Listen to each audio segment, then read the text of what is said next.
Finally Shri Santoshi మాత వ్రతం అయితే start చేశానండి. 16 వీక్స్ సంతోషి మాత వ్రతం. ఇంట్లో పూజ చేసుకొని గుడికెళ్ళేసరికి చాలా లేట్ అయిపోయింది.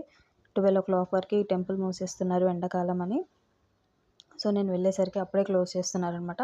అమ్మ దర్శనం అయితే దొరికింది. ఈ టెంపుల్‌లోనే ఇంకా చాలా దేవుళ్ళు కూడా ఉన్నారు. అన్నీ దర్శించుకునే టైం లేక అన్నీ అప్పటికే క్లోజ్ చేసేసారనమాట. సో, నేను ఇక్కడ రావి చెట్టు కింద ఉన్న జంట నాగుల్ని దర్శించుకున్నాను. ఇక్కడే పెద్ద హనుమాన్ కూడా ఉన్నాడు. ఎన్ని ఫీట్సో కరెక్ట్‌గా ఐడియా లేదు గానీ చాలా పెద్ద హనుమాన్ అండి.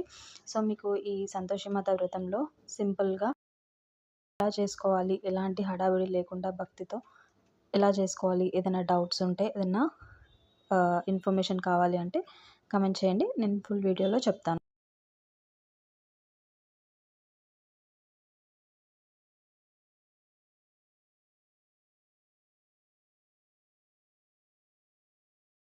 ఫైనలీ శ్రీ సంతోషి మాత వ్రతం అయితే స్టార్ట్ చేశానండి. 16 వీక్స్ సంతోషి మాత వ్రతం.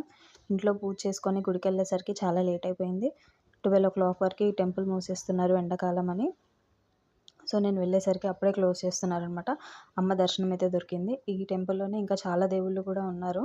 అన్నీ దర్శించుకునే టైం లేక అన్నీ అప్పటికే క్లోజ్ చేసేసారనమాట. సో, నేను ఇక్కడ రావి చెట్టు కింద ఉన్న జంట నాగుల్ని దర్శించుకున్నాను. ఇక్కడే పెద్ద హనుమాన్ కూడా ఉన్నాడు. ఎన్ని ఫీట్సో కరెక్ట్‌గా ఐడియా లేదు గానీ చాలా పెద్ద హనుమాన్ అండి.